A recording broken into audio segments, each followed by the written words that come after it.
Welcome to Infinite Business Dynamics. In this lesson, we explore commercial strategy.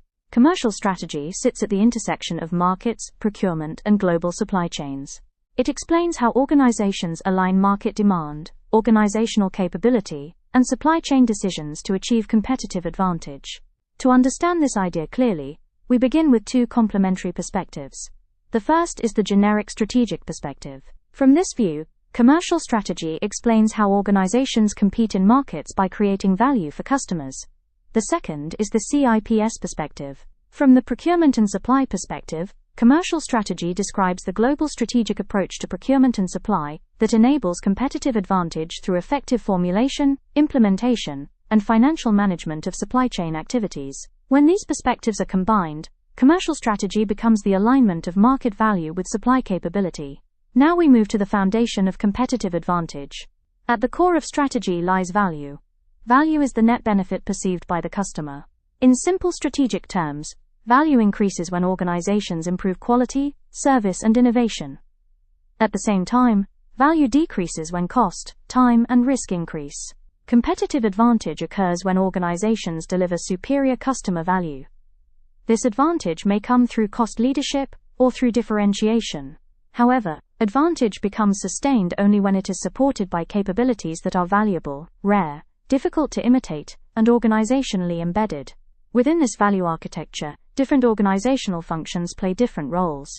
Procurement and supply primarily create value. They do this through sourcing strategies, supplier collaboration, and supply chain efficiency. Marketing and sales primarily capture value.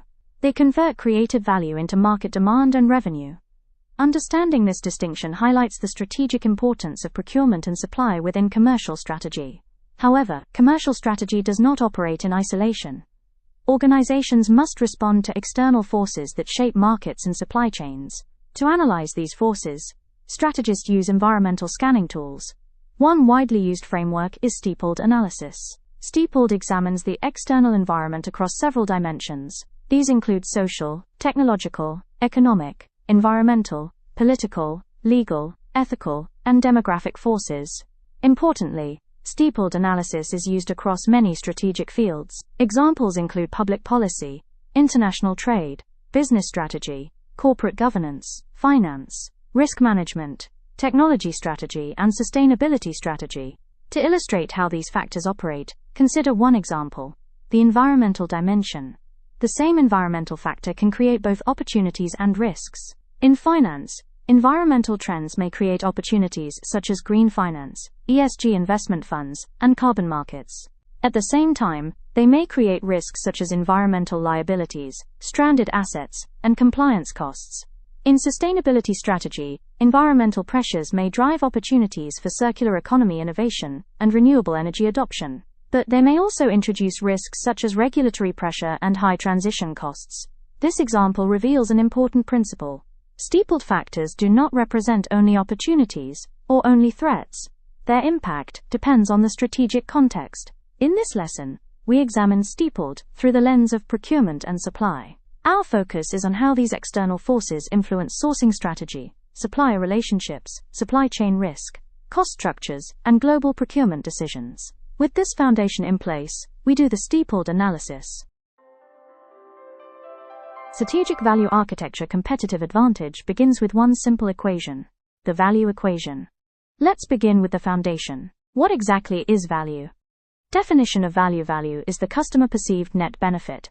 It is created when organizations deliver superior outcomes relative to cost, time, and risk.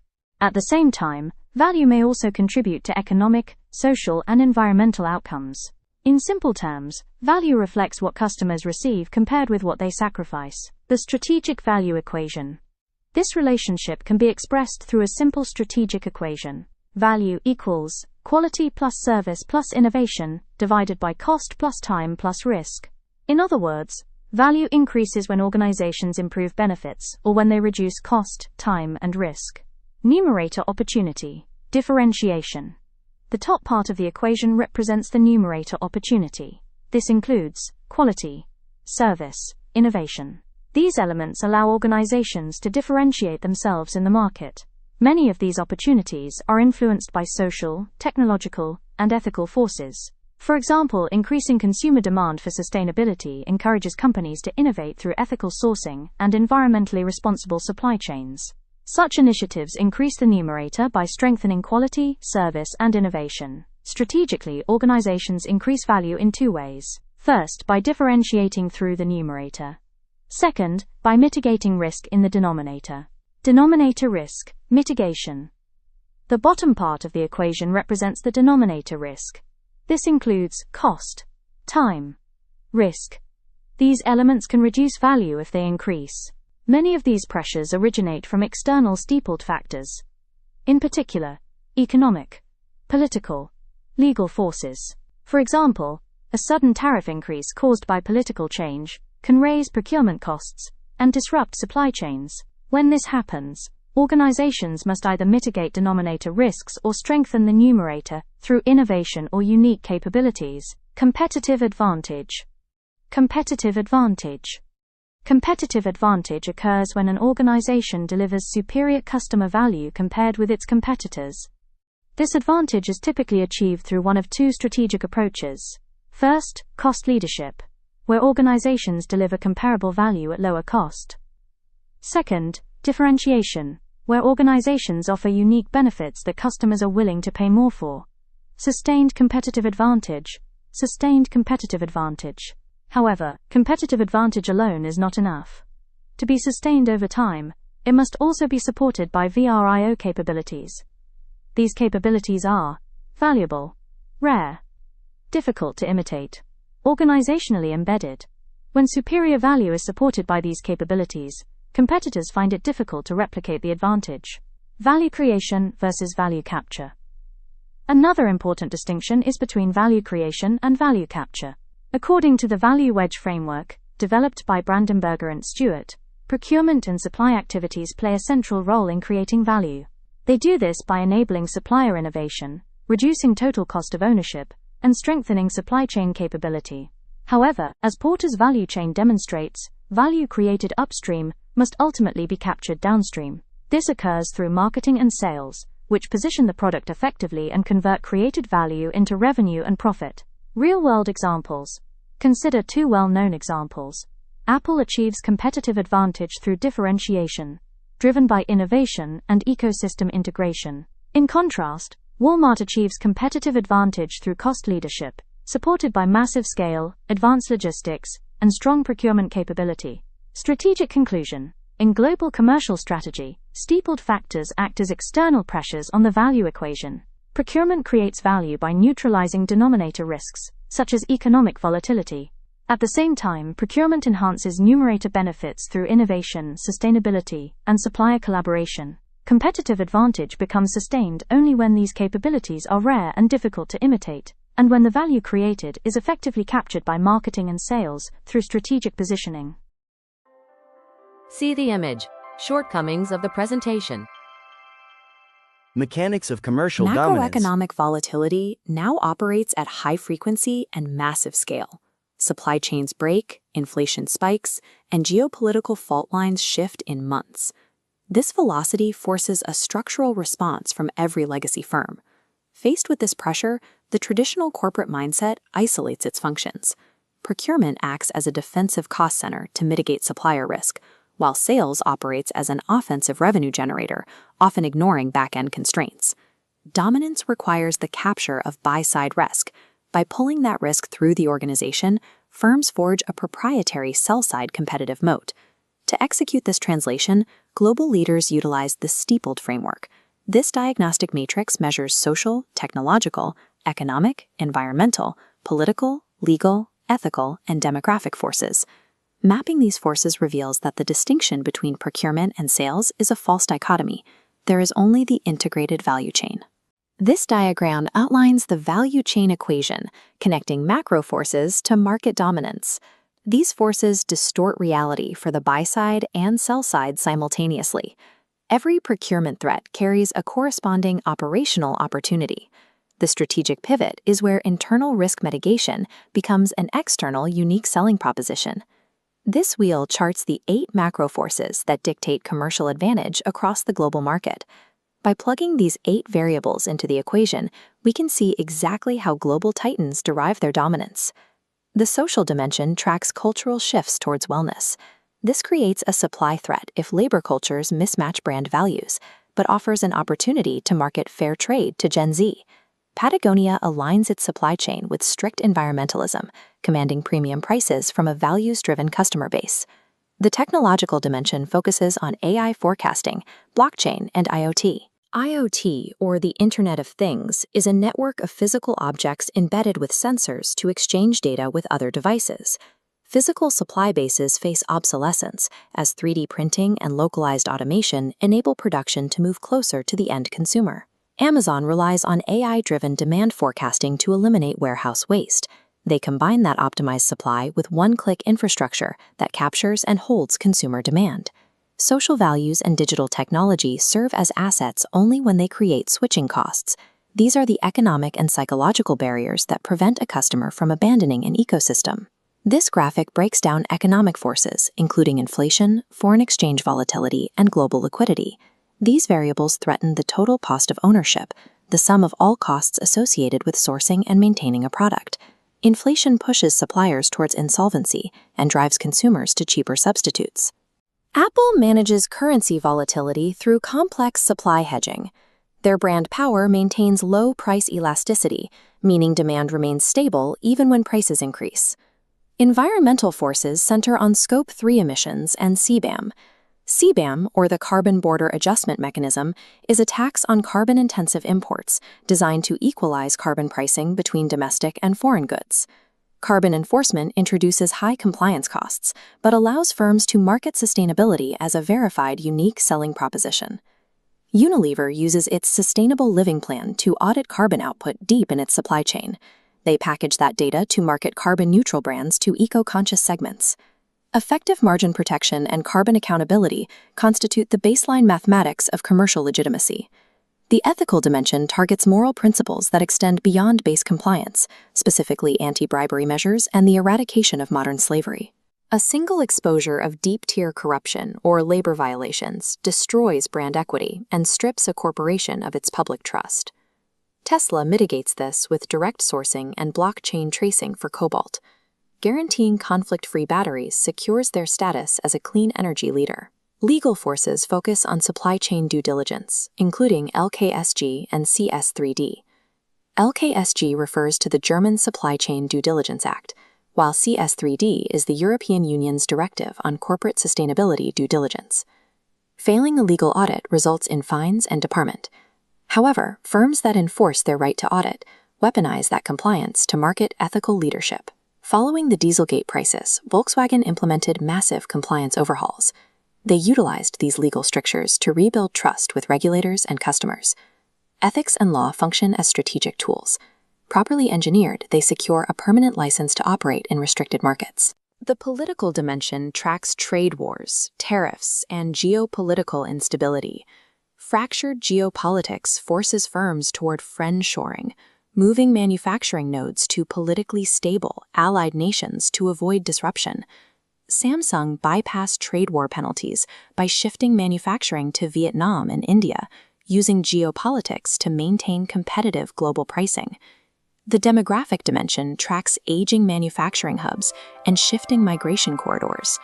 Aging workforces lead to labor shortages. However, they also create the silver economy, a consumer base requiring products specifically designed for aging populations. Toyota funds robotics in its Japanese supply base to solve labor shortages. They utilize those capabilities to design assisted driving technology for that aging demographic. Geography and demographic aging are fixed realities. They are the macro variables that force the most capital-intensive strategic pivots. This matrix synthesizes all 8 dimensions into a cross-dimensional diagnostic. It aligns the primary supply-side defense against the primary market offense. Supply defense and market offense are functionally the same mechanism, simply viewed from different ends of the chain. This ecosystem of leaders shows the pattern of execution. Companies like Apple and Toyota construct dominance by weaponizing these macro trends. Market dominance comes from the aggressive translation of supply-side risk into proprietary advantage. Merely reacting to macro forces is insufficient. Look at your own pipeline. Which of these 8 forces represents the largest unmonetized risk in your organization today? Translating macro forces into commercial dominance. Global macro forces introduce severe friction across enterprise supply chains. Inflation, geopolitical fracturing, and climate mandates routinely push procurement networks to their breaking point. But uncontested global giants approach these pressures differently. They view these exact external risks as raw materials for competitive advantage. This graphic illustrates the STEEPLED framework. STEEPLED is an acronym standing for social, technological, economic, environmental, ethical, political, legal, and demographic factors. It acts as an analytical prism, breaking down monolithic global trends into 8 distinct, actionable vectors. Here we see a system map, mapping how these fractured vectors feed into a continuous sequence. The framework flows left to right, channeling buy-side realities directly into sell-side outcomes, ultimately converging on competitive advantage. This diagram shows that the flow is cyclical, rather than strictly linear. The macro forces form a protective orbit around the central business core, dictating the constant push and pull between buy-side and sell-side dynamics. Achieving true market leadership requires abandoning a defensive posture. The entire macro spectrum must be harnessed as a unified engine for commercial opportunity. This diagram outlines the value chain equation. A single macro force splits into procurement threats and opportunities on the buy side. Following the arrows, these dictate sell-side outcomes. The critical mechanism is the central strategic pivot, transforming mitigated risk into a unique selling proposition. Mastering this specific equation allows companies to insulate their margins and secure unassailable market dominance. This chart breaks down the social dimension, contrasting the threat of a labor culture mismatch against the opportunity to secure quality-focused suppliers. Highlighting the global leader block, Patagonia leverages this by aligning its supply chain with environmentalism and fair trade to charge a premium price. This graphic analyzes the technological vector. It contrasts the threat of physical supply bases becoming obsolete via 3D printing against using AI to increase visibility. Looking at the global leader example, Amazon uses AI-driven forecasting to eliminate waste while providing a seamless digital experience. By actively engineering their cultural values and digital infrastructure, these companies build impenetrable moats around their consumer base. This diagram outlines the economic vector, addressing the severe threats of inflation driving up total cost of ownership and widespread supplier insolvency.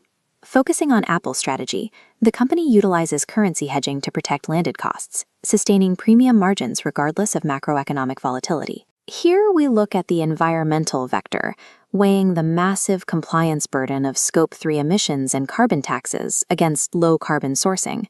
The global leader block reveals Unilever's approach, auditing deep-tier carbon output to create a consumer-facing carbon-neutral marketing claim.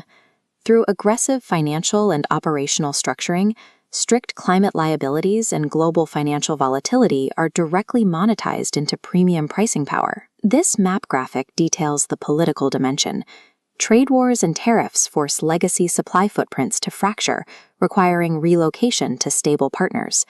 Looking at the global leader block, Samsung executes this by friendshoring to allied nations like Vietnam, bypassing tariffs to maintain global pricing.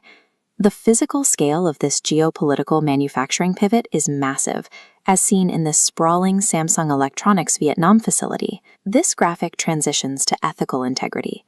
It outlines the catastrophic reputation damage caused by deep-tier modern slavery or corruption, presenting blockchain tracing as the primary operational opportunity to counter it. The ethical stakes involved in deep-tier mineral sourcing are severe, with raw extraction sites often relying on unregulated artisanal mining operations. Tesla responds by deploying direct sourcing and blockchain tracing for its cobalt supply, ensuring conflict-free batteries and securing its brand equity as a clean energy pioneer. Securing supply chains politically and ethically serves a commercial function. In high-tariff or high-scrutiny environments, these strategies minimize operational friction and protect a brand's ability to enter and remain in key markets. This diagram introduces the legal vector, mapping the severe penalties tied to new supply chain due diligence laws like CS3D and L6M2. Highlighting the global leader example, Volkswagen's post-emissions scandal strategy required an extreme compliance overhaul, weaponized to rebuild global market trust. The corporate crisis forced this legal pivot, placing immense pressure on executive leadership to publicly restructure their operational ethics. This chart analyzes demographic shifts. It highlights the silent threat of aging manufacturing hubs and subsequent labor shortages, contrasting them against the opportunity to deploy supplier robotics. Heavy manufacturing relies on this automated response to counter the rapid depletion of the human workforce. Toyota executes a dual strategy to address this. The company heavily automates its Japanese supply base to offset labor loss, while simultaneously designing new assisted driving products tailored for the emerging silver economy, the market segment of older consumers. Demographic decay and strict legal constraints act as ultimate forcing mechanisms. They mandate corporate automation and operational survival. Treating any of these 8 macro vectors in operational isolation leads to systemic failure. This cross-dimensional diagnostic table compiles all 8 individual vectors into a master operational matrix. Panning across the columns, the matrix demonstrates a direct correlation. Every supply-side defense must dictate a corresponding market offense to form a complete strategic imperative.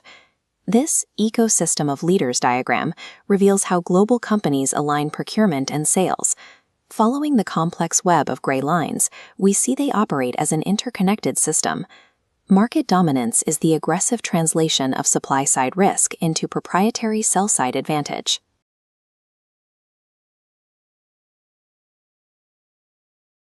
Tariff. Political, not economic. All right, if you're working in global strategy or procurement, you know the game is all about making sense of these huge external forces.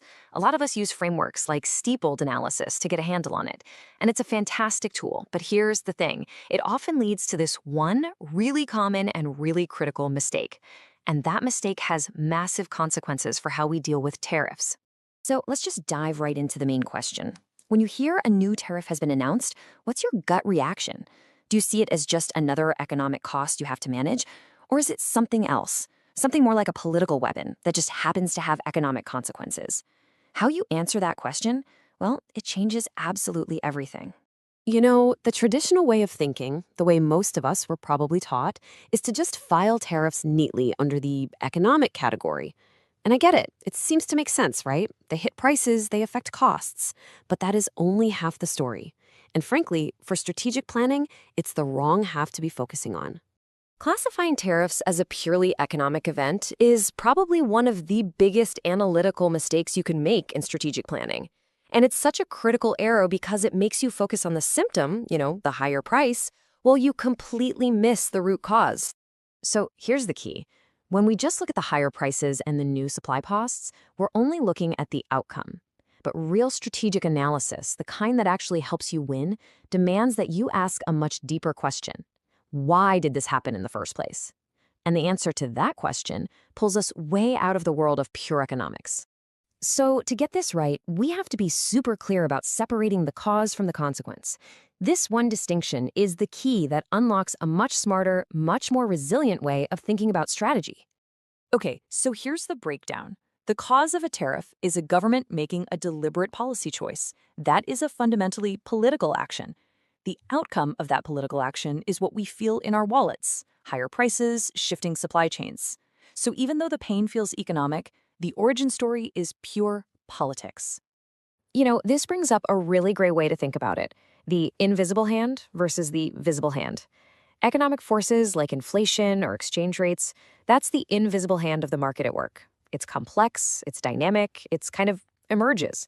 But tariffs, sanctions, quotas, oh no. That is the very visible hand of a government deliberately reaching in and changing the rules of the game to get what it wants. And governments don't just use this visible hand on a whim. Tariffs are not just random taxes. They are sophisticated, sharp instruments of national and even geopolitical policy. This really gets to the why behind it all. A government might slap on a tariff to protect a local industry, or maybe to fire back in a trade dispute. Sometimes it's about gaining an edge in big international negotiations. And for those of us in procurement, it means we have to start reading tariffs like signals, because they're telling us exactly what a government's priorities are. And because these are political and strategic moves, they do a lot more than just raise costs. They send these massive ripples out across the entire global supply market, creating a whole new set of risks and sometimes some pretty unexpected opportunities. And yeah, it's definitely not a simple cost-up story. Sure, some companies are going to get slammed with higher import costs. But for their domestic competitors, this might be a huge win, giving them protection they didn't have before. All of a sudden, this triggers a scramble for new suppliers, it opens up export chances for other countries, and it can even speed up the regionalization of entire supply chains. Okay, so once you understand the true nature of this risk, you can finally start using the right tools to manage it. This is where all this analysis becomes really, really practical. And this distinction is just so critical. If you treat a tariff like it's a purely economic risk, what are your options? Financial tools, maybe some hedging? But once you correctly identify it as a political risk, you unlock a completely different and way more powerful toolkit. We're talking about fundamental supply chain redesign. These are the kind of real-world strategic moves you can make. You start to diversify your supplier base, so you're not totally exposed to one country's political drama. You might start seriously looking into nearshoring or reshoring your production. You develop dual sourcing, you build regional networks. You see, these are structural solutions for what is, at its heart, a structural risk. So let's bring this all the way back to our STEEPLED framework. When we map it out the right way, the answer becomes totally obvious. Tariffs belong in the political box. Why? Because their source is government trade policy. It's not like inflation, which just sort of bubbles up from market conditions. Tariffs are a direct result of a political decision. End of story. Look, if you take only one thing away from this whole explainer, let it be this mantra. I mean it. Say it to yourself. The cause is political, while the effect is economic. When you really internalize that, it just changes how you see and respond to everything happening in the world. So what's the big strategic insight here for all the procurement leaders and category managers out there? It's that your job is no longer just about monitoring markets and suppliers. You have to be a student of geopolitics now. You've got to watch what governments are doing, what they're saying in negotiations, because a political decision can reshape your entire supply chain faster than almost any market force out there. And that brings us to our final thought. You've probably spent years building a supply chain that can handle economic turbulence, right? One that can weather a recession. But here is the real question for the world we live in today. Can it weather an election? Human dimensions of steepled analysis. Gatorna, Hofersteed. Human dimension of steepled analysis. To understand markets and supply chains, we must first understand people. Within the steepled framework, 3 dimensions capture the human drivers of economic behavior: social factors, demographic factors, and ethical factors. Together, these forces shape how people think, how societies evolve, and how organizations must respond strategically. Let us examine each dimension. Social factors are analyzed qualitatively. They reflect cultures, values, lifestyles, attitudes, behavioral trends, and workforce capabilities. These elements are influenced by cultural patterns, often explained through Hofstede's cultural dimensions. Managers observe social change through indicators such as consumer sentiment, brand loyalty, and skill gap indices. These signals reveal whether organizations are aligned with evolving customer expectations and workforce capabilities. Social forces therefore determine market fit. They also influence whether organizations can attract digitally dexterous and T-shaped talent. In terms of buying behavior, social drivers frequently encourage collaborative relationships and innovation-seeking demand.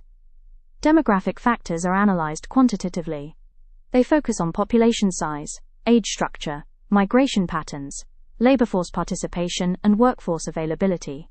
Unlike social factors, demographic trends are statistical and measurable. Key indicators include birth rates, age distribution, migration flows, and labor participation rates. These metrics show how societies expand, age, and reshape their workforce. For organizations, demographic change directly affects labor availability and long-term supply chain capacity.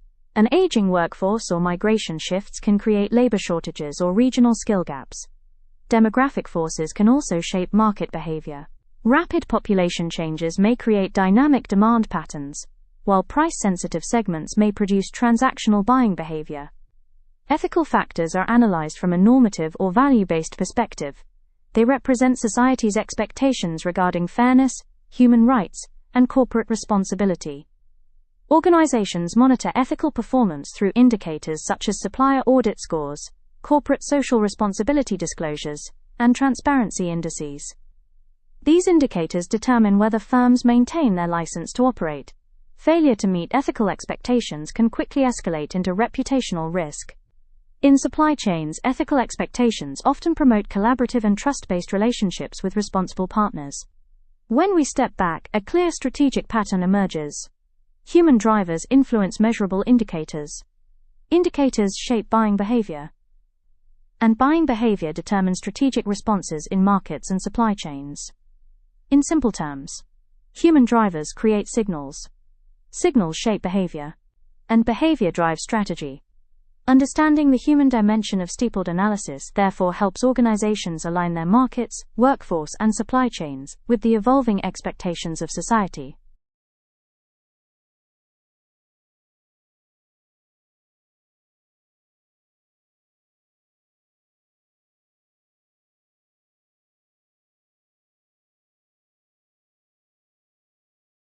Final insight and closing. Commercial strategy begins with value creation. Organizations achieve competitive advantage when they create value that customers perceive as superior to alternatives. However, value cannot be designed in isolation. Value must be aligned with the external environment in which organizations operate. Markets evolve under the influence of political decisions, economic cycles, technological innovation, environmental pressures, legal frameworks, and societal expectations. To interpret these forces, organizations use structured analytical frameworks.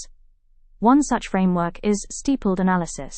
STEEPLED analysis helps organizations examine political, economic, technological, environmental, legal, and societal forces shaping the strategic landscape. Through this analysis, organizations gain a clearer understanding of the environment in which their strategies must operate. However, one insight becomes particularly important. Among all environmental forces, strategy ultimately responds to people. Within the STEEPLED environment, the human dimension plays a decisive role. Social forces shape cultures, values, lifestyles, and behavioral expectations. Demographic trends reshape populations, labor markets, and patterns of demand. Ethical expectations redefine legitimacy, responsibility, and trust in business. Together, these forces influence how people perceive value. They influence how people evaluate organizations. They influence how people make purchasing decisions. In this way, the external environment affects organizations through human behavior.